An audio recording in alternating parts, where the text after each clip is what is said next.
Here we go!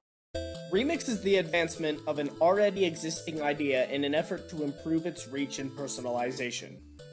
The impact of remixes can be seen throughout the world, in most, if not all, fields, including politics, technology, and medicine. One area in which remix has made a positive lasting impact on culture is through video games.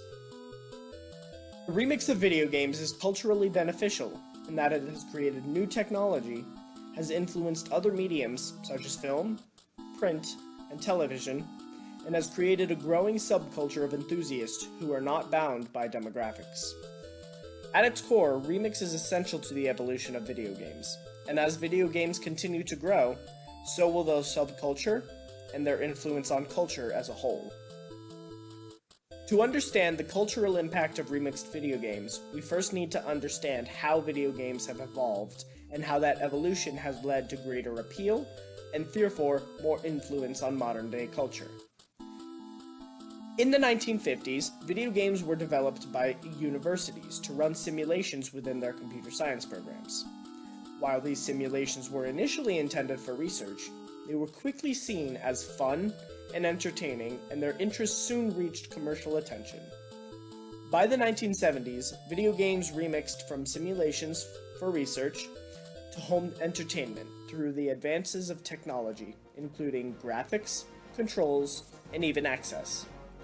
The first commercially successful product that led to the video game movement is Atari's Pong console.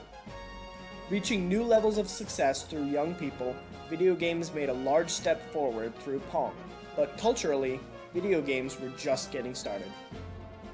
In order to have a greater impact, video game developers needed to reach more people, and to do so, they needed technology that was new as well as affordable to mass audiences. Luckily for them, this was achieved in the 1980s through the golden age of arcades. Arcades were successful in that they could provide a financially viable opportunity for people to play a variety of games in one place. By 1981, revenue from arcades reached $5 billion, triple the amount of money spent on movie tickets at the time. As video games developers began the transition from arcades to in-home consoles, they also expanded their role in other mediums, including film and print. Once viewed as couch potatoes, gamers were now an important demographic to focus on for marketing and advertising executives. To attract this group, executives adapted storylines and characters from games into their movies.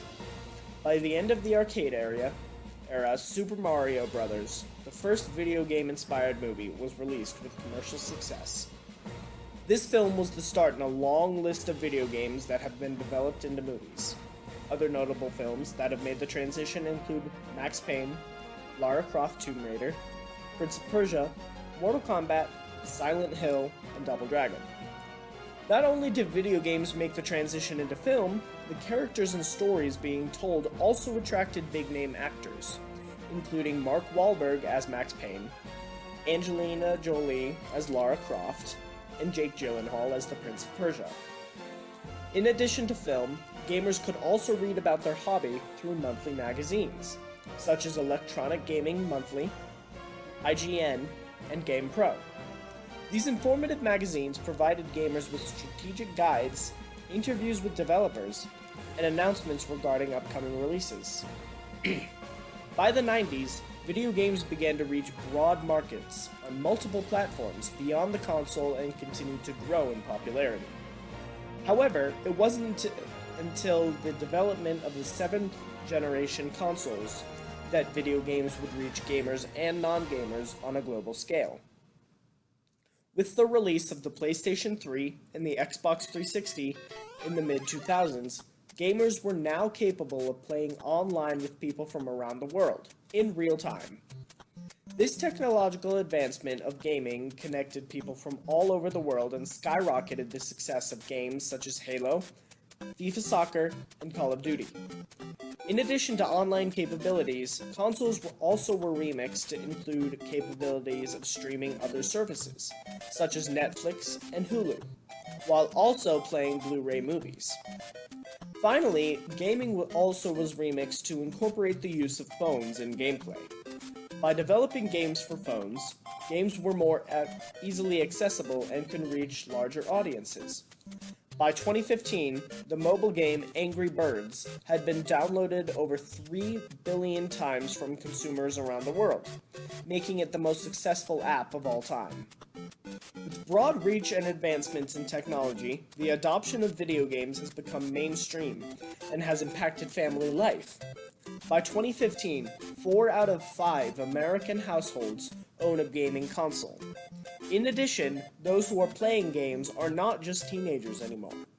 As of 2015, 35% of players are between 18 and 35, and surprisingly, 27% are over 50 years of age.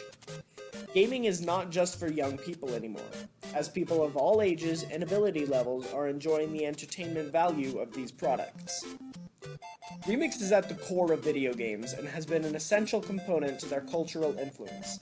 From technological advances such as in-home consoles, online gaming, and mobile access to reaching broader audiences in film and print, video games have created a lasting imprint on culture and will continue to be successful for years to come.